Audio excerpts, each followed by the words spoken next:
Nhlekani bakokwane. Greetings from Musoni. Mtukulu wa Wangoni ni Vandao. I want to quickly discuss a concept I call the solstice and the soul's keys. So what do I mean by that? By soul's keys, basically, I mean keys to your soul. And today is the 21st of December, which means in the southern hemisphere, we are in the summer solstice. That means today is the longest day of the year in the southern hemisphere. In the northern hemisphere, it is the winter solstice, and the opposite is happening, the shortest day of the year. So when you go to Inzalo Yelanga in Mpumalanga, somewhere up this road, there are two stones at the side where today the sun would fall between these two stones.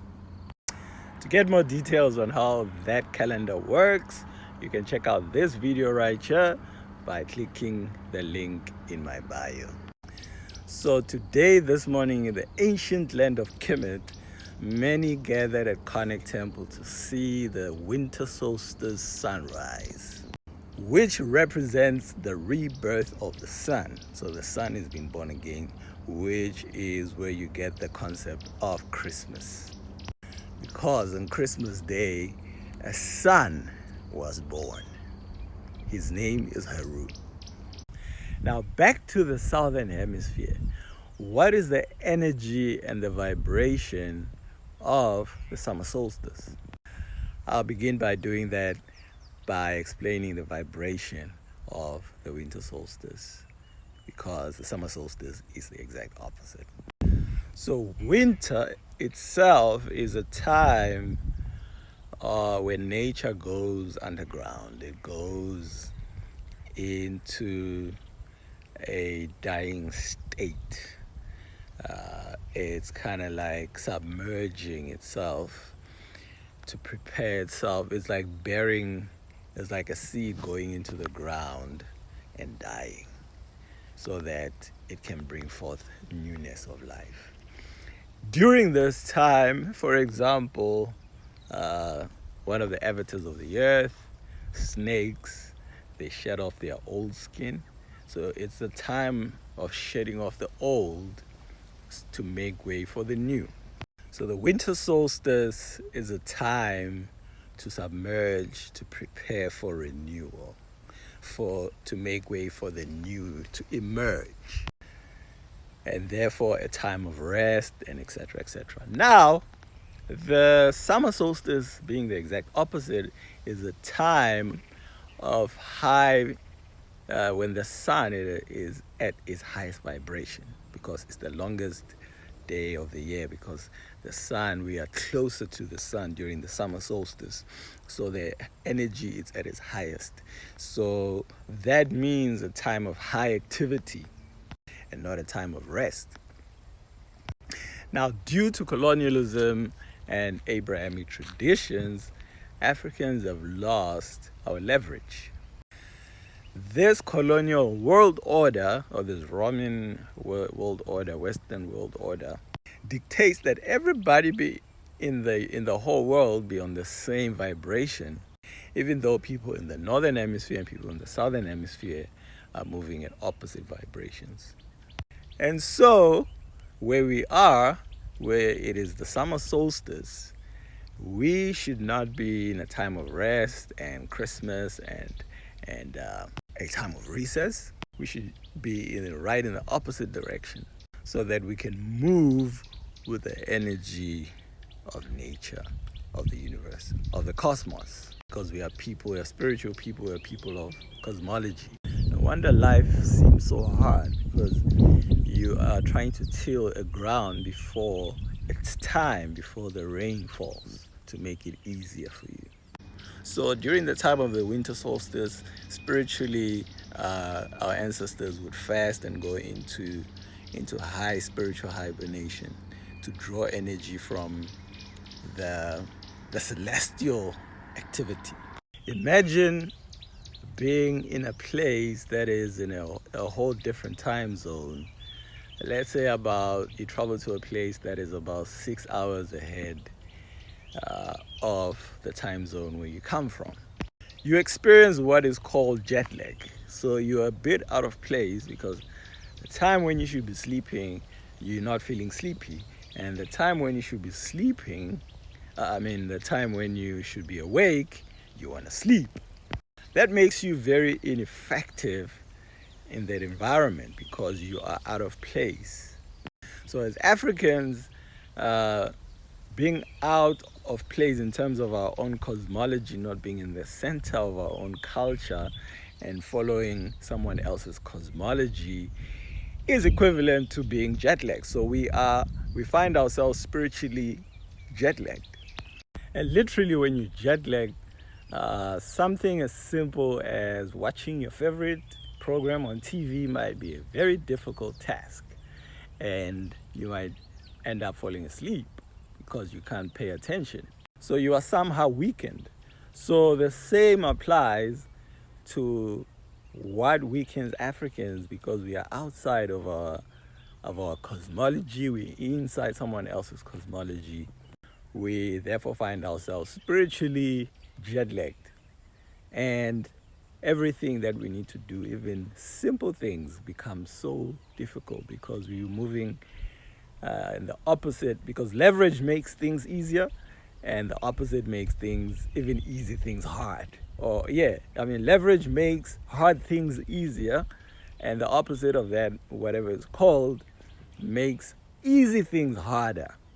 This is why the biblical allegory of the children of Israel going around the mountain for 40 years, which takes, I forgot how many days, 10 days, I think. Correct me if I'm wrong, I haven't opened my Bible in a while. And intellectually, people look at that and say, but those people are dumb. But if you really look at it, we as Africans fit into that allegory perfectly. Because everybody is thinking, well, why don't we do this? Why don't we import our own? Why are we importing toothpicks? Why don't we make our own, And easy things like that become so hard because we are spiritually jet lagged. Don't understand these things. We look for economic answers for spiritual problems, and we wonder why it takes 40 years to go around the same damn mountain. Because the only solution to a spiritual problem is a spiritual solution. We need to realign ourselves. So instead of trying to till a ground that is hard after a long drought, and instead of trying to take off against the headwinds or trying to be effective in our activities when we are jet lagged, there's a saying about it being better to take more time sharpening your axe than spending most of that time using a blunt axe to try and chop a tree, because success in anything in life is all about leverage. People that are passionate about something, they really do well in it because passion, it becomes a form of leverage. It's energy. It charges you up. Other than someone that drags themselves to do certain things they're not passionate about. So essentially, cosmology, spirituality is all about aligning ourselves. It's all about leverage. So when we align ourselves to the energies of the universe instead of trying to work against nature. Because here's the funny thing. Generally in the conscious community, we always accuse Europeans of working against nature, which is true. But they are living according to their own nature. And you wonder why they control everything. Because we are the ones that are actually living against our own nature.